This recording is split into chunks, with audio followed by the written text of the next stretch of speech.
Morning guys! It's a rainy day today. Grabe, sobrang lakas ng ulan kagabi. Supposedly, may pupuntahan kami ngayon. Kaya lang, dahil ganito yung panahon guys. So, I'm not really sure kung makaalis kami. Guys, sobrang kulimlim. Ayan. Akala ko lalakas at lalakas pa siya. Ayan. Buti na lang tumigil na yung ulan. So, yung plan namin sana today is pupunta kami ng San Jose. Kasi it's my birthday yesterday. So, dahil ganito yung panahon, ewan ko kung makaalis kami nito mamaya. Kasi sabi nila merong low pressure daw.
Guys, di kami talaga makaalis nito ngayon kasi umulan na naman. So, kanina, plano sana namin na aalis kami. Kaya lang, umulan na naman guys kasi meron daw low pressure.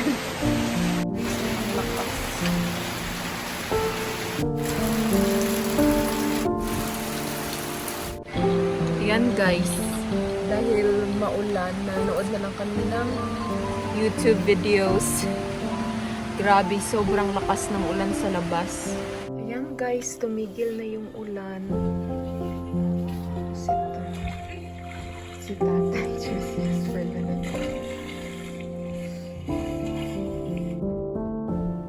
Guys, so update pala. Grabe yung ulan, parang narinig nyo yun guys, kasi wala kaming Fiesta May. Kaya sobrang lakas talaga ng ulan. Tapos nag-alala ako ng motorbike ko dun sa kabilang barangay. Kasi di ba wala kaming tulay. So natatakot ako kasi yung part kasi ng na yun, ng lugar is bahain siya simula nung bagyong Pain. Kaya parang hindi ko talaga maiwasan mag-worry kasi kakabili ko pa lang nun. Kasi yung iba kasi pag ganito na talaga yung panahon, nag-evacuate sila tapos walang tao dun. Baka kasi hopefully lang talaga guys na maging okay tsaka tumila na yung ulan. Kasi simula kagabi, nag-stop din siya minsan. Kaya lang parang sobrang lakas talaga ng ulan. Hindi naman dito yung sentro ng ulan sa amin.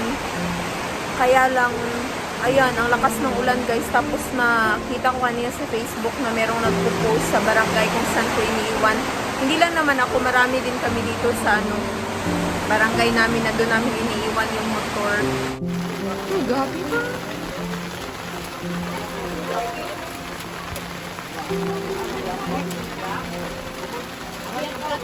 Ay, nagalayan bakit sa niya?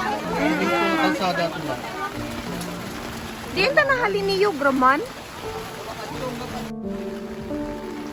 Ano, te? Duduro, dyan. Bato pa. Pero nag-stock rin dyan. Ano gani eh?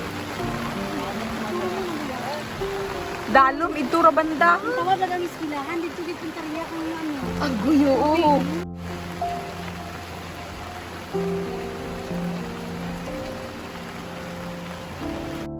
Hello guys, good morning. Ayan, basa ako. Grabe yung ulan dito, parang walang tigil. So ayan, kumain muna ako. Ayan, eto lang guys yung ano ko. Kanin tsaka yung ano, linapuhan. Linapuhan ba tawag dito?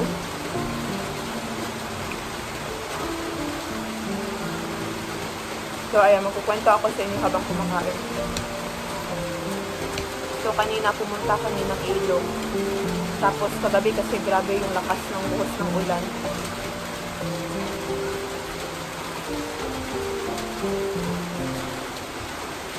Then yun, nung pumunta kami doon, grabe, sobrang lapad na talaga. Sobrang malawak na talaga yung kinain ng tubig kasi sobrang lakas ng tubig kagabi.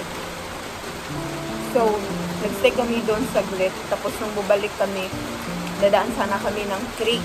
Kaya lang sobrang lakas talaga ng tubig. Tapos yung kapatid ko tsaka yung asawa niya, tinry sana nila na natawirin. Kaya lang sobrang lakas yung current ng tubig. Tapos muntik lang hanod yung kapatid ko guys. Kasi sobrang takot talaga ako. Super takot talaga ako. Kaya nilakbay talaga namin yung ano, yung taniman ng mga palay hanggang sa makarating kami dito sa ano, sa barangay namin. Sobrang nakakatakot talaga. So, tapos yung balsa namin, na ano din siya guys. Yung balsa namin wala na. So, siguro gagawa ulit sila ng bagong balsa. Wala kaming tubig. Kumukuha lang kami sa ulan kasi baka nasiraan yung hanang tubig. Tapos doon yung labahin ko. Yan guys, yan lahat ng update sa ating video for today. So, maraming salamat sa ating manonood. Kahit hindi pa tayo marami, pero I'm very thankful na andyan kayo. Thank you so much sa panonood ng aking vlog. See you on my next vlog. Bye!